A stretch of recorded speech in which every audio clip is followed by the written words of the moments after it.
Welcome to the Situationship. Another day, another video.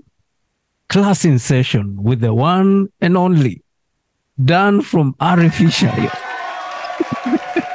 Thank you, sir, for having me again. As always, I love being here and talking hyperhidrosis awareness with you. Good. So our last video, we talked about the Fischer, we talked about the new additional features and what makes the Fischer different from other brands. And we did an in-depth video and we agreed that we're going to do another follow-up. But now this time around, we're going to do it now in action. You're going to take us through the initial devices to the current one that we have. So without further ado, you got the mic, get the floor. It's all yours. Thank you, sir. Yeah, so today, a little bit of a change, a little bit more of a history class. And I wanted to show, really how far iontophoresis has come over the last, now 75 years is how long our company has been around. And we are the original name in iontophoresis. So really, when I tell you we've heard it all, we've seen it all, I'm not kidding. So don't ever hesitate to reach on out to us with questions or to share experiences with us to try to understand your symptoms and what you're experiencing. But first, I have here one of our original MD1A Fischer units. So this is what the main control unit for the iontophoresis device used to look like, okay? You can see it almost looks like one of those original Apple, Macintosh computers or something like that from back in the 80s, right?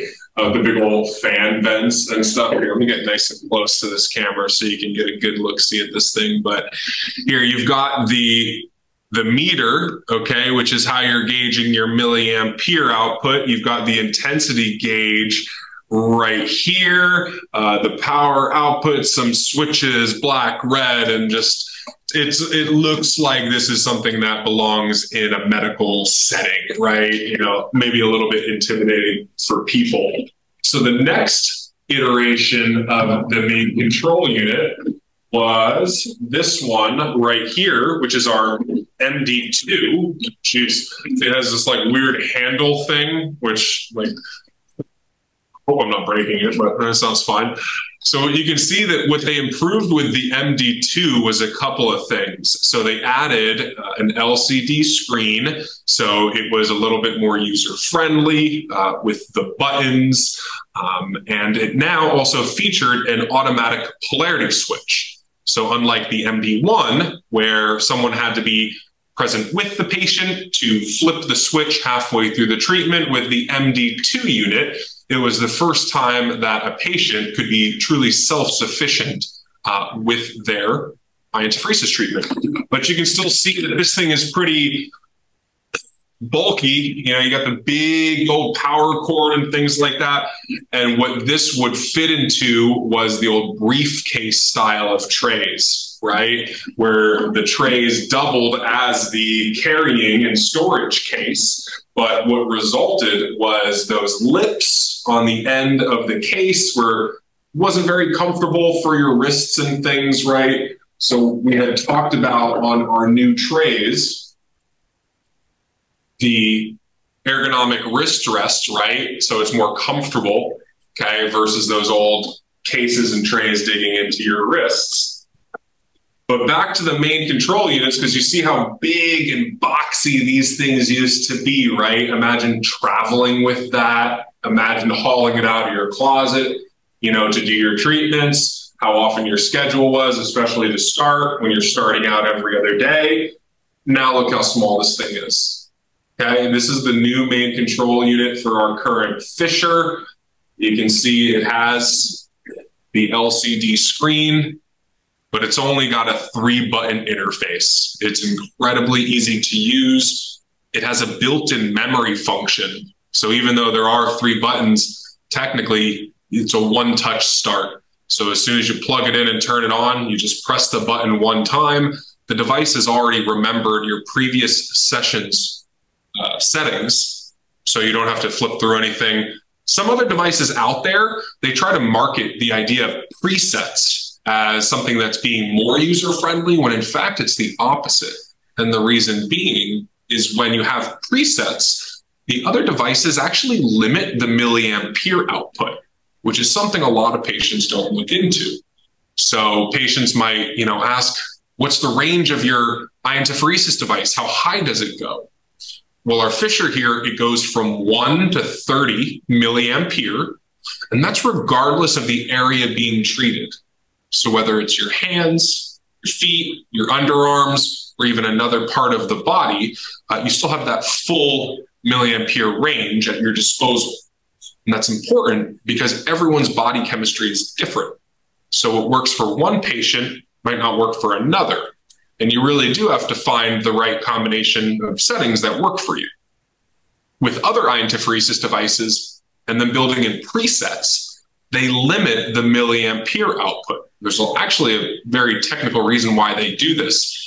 It's to prevent some of the burns that are occurring from the pH shifts that are happening due to the poor electrode design and things. So that's kind of down the rabbit hole, and we'll talk about that.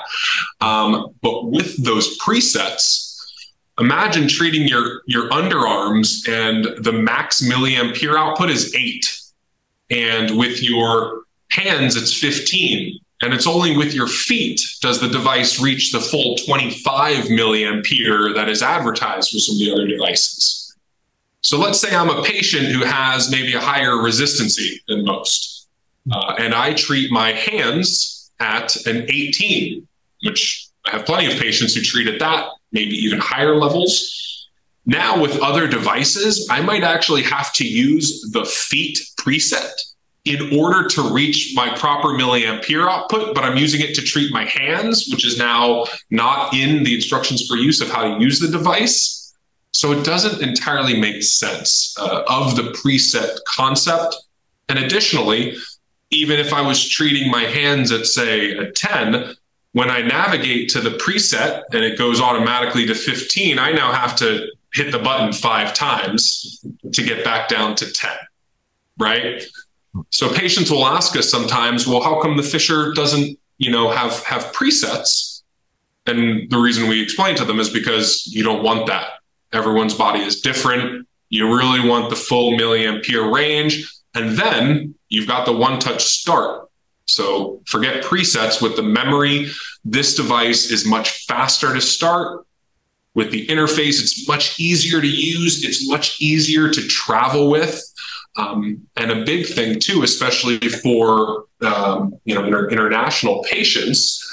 In the past, when you were ordering one of these things, you had to tell the company, did you want the 110 version, 110 volt or the 220 volt compatible version? You had to make sure you got the right one.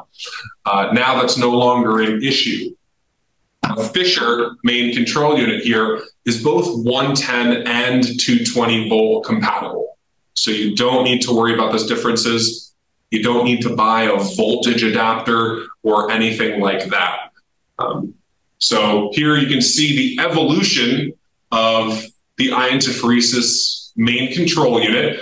A lot of devices out there still have main control units that look like this, surprisingly.